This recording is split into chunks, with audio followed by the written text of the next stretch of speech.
1 out of every 3 bites of food that you eat was provided by a bee. When you think about that, could you go without 1/3 of your food? Unfortunately, this could be a reality because the bees are dying. However, we can help save them.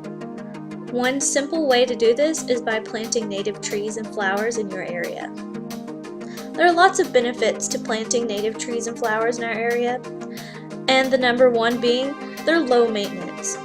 Because they're already equipped to be growing in our area, they require less fertilizer and less water, which means you can leave them alone and let them do what they're supposed to. When compared to manicured lawns, the upkeep, watering, fertilizer, and paying people to come out and pull the weeds, you're saving a lot of money. Another added benefit is climate. These trees and plants can help our climate by sucking out the carbon that we put into it. They also increase the oxygen that we have around us, and they reduce the noise that we hear from adjacent streets. This also provides habitats for animals around us, as well as a food source for bees. 1 out of every 3 bites of food that you eat was provided by a bee. Could you go without 1/3 of the food that you eat? Unfortunately, the bees are dying, so this could be a reality. However, we can help them. A simple way to do this is by planting native trees and flowers in our area.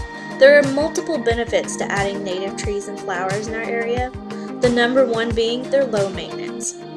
Once established, native plants generally require little maintenance.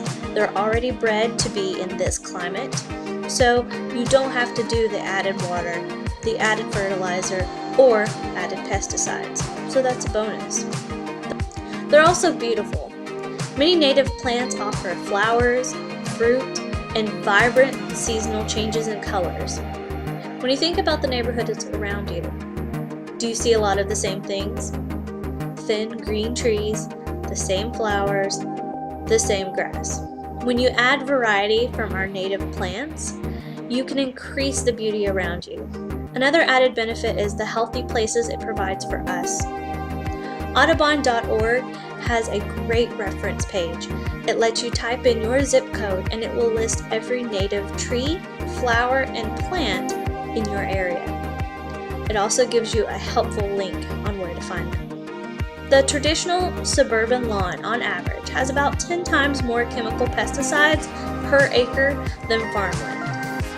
When we choose native plants for our landscaping, we're not only helping the wildlife, we're also creating a healthier place for me, you, and our family. The U.S. Forest Service also provides a wonderful reference on why we should be using native trees and flowers. It helps the bees. OneGreenPlanet.org also states that when we plant native trees and flowers, we're providing bees with the much-needed carbohydrates. Just like us, they use carbohydrates to fuel themselves.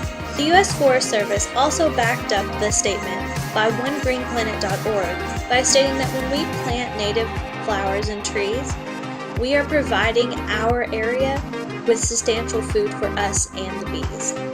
If you could help feed your family, save bees, and be outdoors, why wouldn't you? Let's get together. Let's plant flowers and trees in our lawns, our neighborhoods, and in our communities. All it takes is one person. And together, we can save a lot more.